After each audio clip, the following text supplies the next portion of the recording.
चुनावी प्रचार का आज सुपर संडे है। दूसरे चरण के मतदान के लिए चुनाव प्रचार हो रहा है। 25 सितंबर को दूसरे चरण का मतदान होना है। बिल्कुल, देखिए दूसरे चरण के मतदान के लिए 26 सीटों के लिए मतदान होगा दूसरे चरण में, और ऐसे में चुनावी प्रचार में तमाम राजनीतिक पार्टियां जो हैं, जो दल हैं, वो जुटी हुई हैं। और फिलहाल जम्मू कश्मीर में घाटी में सुरक्षा एक बहुत बड़ा मुद्दा है। ऐसे में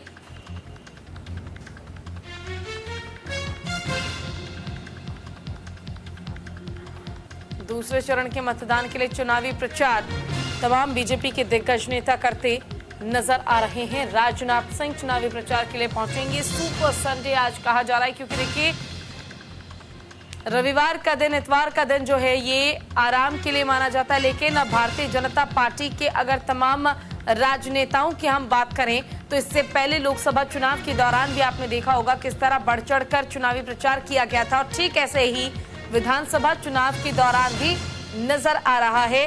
चाहे बीजेपी का कोई भी दिग्गज नेता क्यों ना हो, प्रधानमंत्री नरेंद्र मोदी से लेकर रक्षा मंत्री राजनाथ सिंह तक चुनावी प्रचार में जुटे हुए हैं। संडे के दिन, रविवार के दिन भी आराम फरमाना उनके लिए पॉसिबल बिल्कुल नहीं है। तो जम्मू कश्मीर में दूसरे चरण के मतदान होने और दूसरे चरण के मतदान से पहले चुनावी प्रचार लगातार जारी है। दूसरे चरण में 26 सीटों पर मतदान होगा और इन सीटों पर मतदान से पहले चुनावी प्रचार लगातार किया जा रहा है।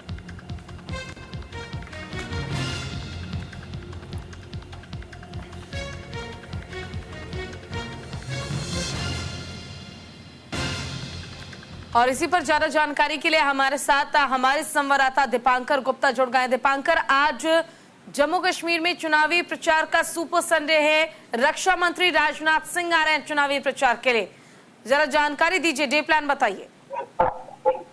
रक्षा मंत्री आज जो है वो पहुंचेंगे यहाँ पर जम्मू में। वो सुरनकोट जाएंगे, सुरनकोट के बाद पुंछ जाएंगे और पुंछ में रक्षा मंत्री जो है वो इन तमाम जगह पर रैलियां करेंगे। एक रैली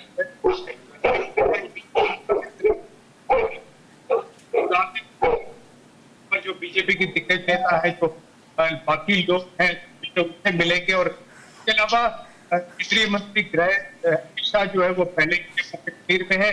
आज देर रात लगातार बैक टू बैक कल 5 रैलियां उन्होंने की और उसके बाद लगातार एक बिल्कुल, देखिए चुनावी प्रचार है, चुनावी संडे है और हर राजनीतिक दल इसमें जुटा हुआ है। ये भी समझना चाहेंगे आपसे कि देखिए अगर हम बीजेपी की बात कर लें तो क्योंकि 10 साल बाद यहाँ पर विधानसभा चुनाव हो रहे हैं, ऐसे में बीजेपी जरूर ये मैसेज देना चाहेगी कि 370 हटाना सही निर्णय था। आतंकवाद को खत्म करने के जितने दावे किए गए हैं वो कितने सच है। ऐसे में दीपांकर, बीजेपी पर कितना प्रेशर है इस जम्मू कश्मीर चुनाव में? देखिए, बीजेपी के लिए बहुत बड़ा प्रेस्टीज है जम्मू कश्मीर चुनाव, इसमें कोई शक नहीं। और यही रीजन है कि 3 रैलियां प्रधानमंत्री कर चुके हैं। चौथी रैली प्रधानमंत्री की 28 तारीख को जम्मू एमए स्टेडियम में होनी है। 1.5 से 2 लाख लोगों को जोड़ना है।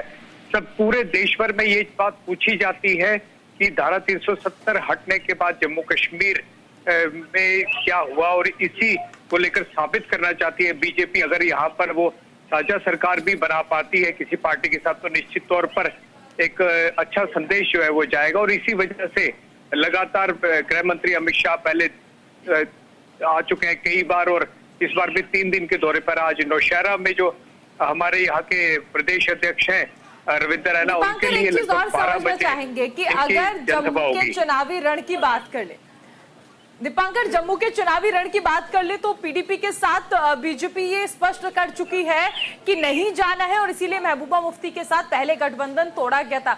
हालांकि अगर इस बार देखें तो बहुत ज्यादा कहें तो हार्श तरीके से एक दूसरे पर हमलावर नहीं है।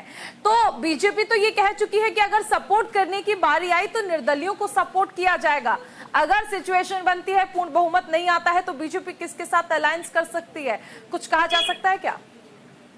देखिए, जो समीकरण है वो साफ बताते हैं कि 45 में से कम जो आप ये मानिए कि अगर 30 से 35 सीटें भी बीजेपी जो है वो ले पाए तो ये एक रियलिटी है कि जम्मू प्रांत से एक बड़ी लीड बीजेपी लेगी। 25 पहले ही बीजेपी 2014 में यहाँ से सीटें जीत चुकी है और उसके बाद अब सारी नजरें उनकी जो है वो तमाम क्षेत्रीय पार्टियों पर है, तमाम जो लोकल छोटी छोटी पार्टियां हैं, अपनी पार्टी है, उसके अलावा बाकी जो है वो दल है उन पर है। और ये भी हम आपको बताते चले कि कई इंडिपेंडेंट जो है वो भी कश्मीर घाटी में है जिन्हें लेके बीजेपी आश्वस्त है कि वह बाद में उन्हें सपोर्ट कर देंगे। इंडिपेंडेंट होते हैं, उन्हें मंत्री पद चाहिए, चाहे वो बीजेपी से नाराज इंडिपेंडेंट हो या फिर नेशनल कॉन्फ्रेंस या किसी और पार्टी से। लेकिन दीपांकर, ऐसे में एक बड़ा सवाल देखिए ये भी उठता है, जिस तरह आप कह रहे हैं कि इंडिपेंडेंट जो उम्मीदवार हैं वो बिल्कुल स्वतंत्र हैं, किसी के साथ भी जा सकते हैं। अगर चुनाव के बाद जरूरत पड़ी कांग्रेस को और कांग्रेस ये वादा करती है या फिर कह सकते हैं कि उन्हें कहा जाता है इन निर्दलीय प्रत्याशियों को कि आप हमारे साथ जुड़िए, हम आपको हर वो मौका देंगे, हर सम्मानजनक पद देंगे और सरकार बनाने के लिए कांग्रेस पार्टी तैयार होती है, तो यहाँ भारतीय जनता पार्टी को एक बहुत बड़ा डैमेज होगा। आखिर क्या इससे लेकर भी बीजेपी ने कोई सेकंड प्लान तैयार किया हुआ है कि अगर ये स्थिति हुई तो उसमें क्या किया जा सकता है? कुछ ऐसा वहां आप भाप पा रहे हो? पार्टी के जो चाणक्य हैं अमित शाह, अगर वो 3-3 दिन 2-2 दिन लगातार जम्मू कश्मीर में लगा रहे हैं तो इसका मतलब साफ है कि वह वो तमाम चीजों को, समीकरणों को देख रहे हैं जहां पर पोस्ट जो रिजल्ट आएंगे उसके बाद क्या हालात बनते हैं। ये भी संभव है कि अंदर खाते जो है वो बातचीत नेशनल कॉन्फ्रेंस से भी हो रही हो, इस तरह के भी एक संकेत है, क्योंकि कांग्रेस के साथ तो जाहिर सी बात है कभी भी बीजेपी जाएगी नहीं।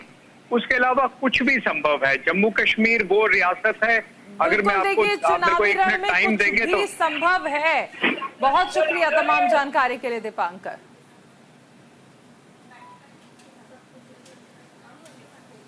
तो दूसरे चरण का चुनाव होना है 25 तारीख को और ऐसे में तमाम राजनीतिक दल जुट चुके हैं। रविवार है और चुनाव प्रचार चल रहा है।